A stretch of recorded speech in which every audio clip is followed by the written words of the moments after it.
Halo teman-teman, jumpa lagi dengan Kak Randy. Pada kesempatan kali ini, kita akan membahas video tentang masa pemerintahan Abdurrahman Wahid. Tapi, kakak akan membahas dulu awal pemerintahan dan juga kebijakan-kebijakan pada masa pemerintahannya ya. Yuk kita simak. Sekarang kita bahas dulu yuk masa pemerintahan Abdurrahman Wahid. Kiai Haji Abdurrahman Wahid atau akrab disapa Gus Dur akhirnya terpilih menjadi Presiden Republik Indonesia yang keempat, teman-teman. Gus Dur terpilih setelah mengalahkan Megawati lewat pemungutan suara atau voting di MPR. Pada saat itu, Gus Dur memperoleh 373 suara, sedangkan Megawati memperoleh 313 suara. Gus Dur yang menang dalam voting tersebut akhirnya menjadi Presiden Indonesia, sedangkan Megawati menjadi Wakil Presiden Indonesia. Oke, kakak lanjutkan lagi ya. Pada 20 Oktober 1999, Gus Dur terpilih menjadi presiden berkat dukungan partai-partai Islam yang tergabung dalam poros tengah, yaitu Fraksi Persatuan Pembangunan, Fraksi Kebangkitan Bangsa, dan Fraksi Bulan Bintang. Gus Dur membentuk kabinet yang disebut Persatuan Nasional.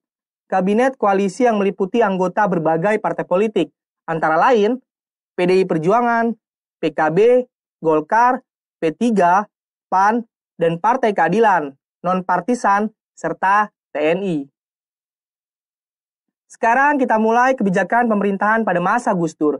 Kakak mulai dari kebijakan ekonomi ya, yaitu kebijakan desentralisasi fiskal dan otonomi daerah. Artinya, pemerintah membagi dana secara berimbang antara pusat dan juga daerah. Lalu ada penerapan pajak dan juga retribusi daerah. Menaikkan gaji pegawai negeri sipil. Sepanjang masa kepemimpinan Gus Dur, selama 21 bulan, gaji PNS naik 2 kali lipat dengan besaran hingga 125%.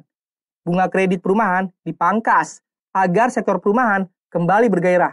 Lalu Gus Dur juga menaikkan ekspor hingga 2 kali lipat, serta melakukan stabilisasi harga beras. Kita lanjut lagi yuk, kita bahas kebijakan politik.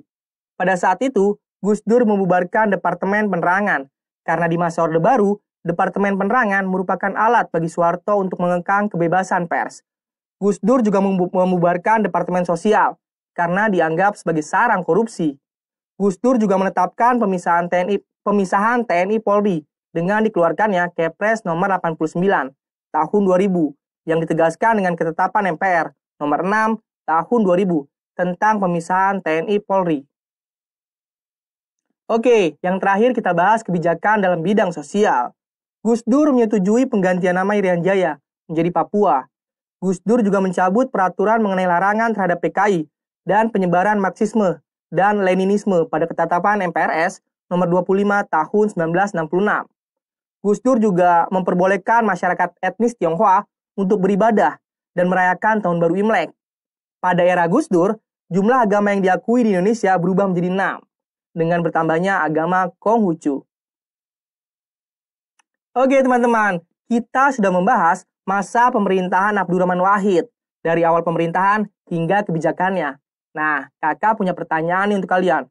Menurut kalian, bagaimana nih kebijakan-kebijakan yang dikeluarkan oleh Gus Dur? Coba deh dianalisis. Oke, setelah ini kita akan membahas akhir pemerintahan dari Gus Dur. Seperti apa ya? Kakak tunggu di video selanjutnya. Sampai jumpa!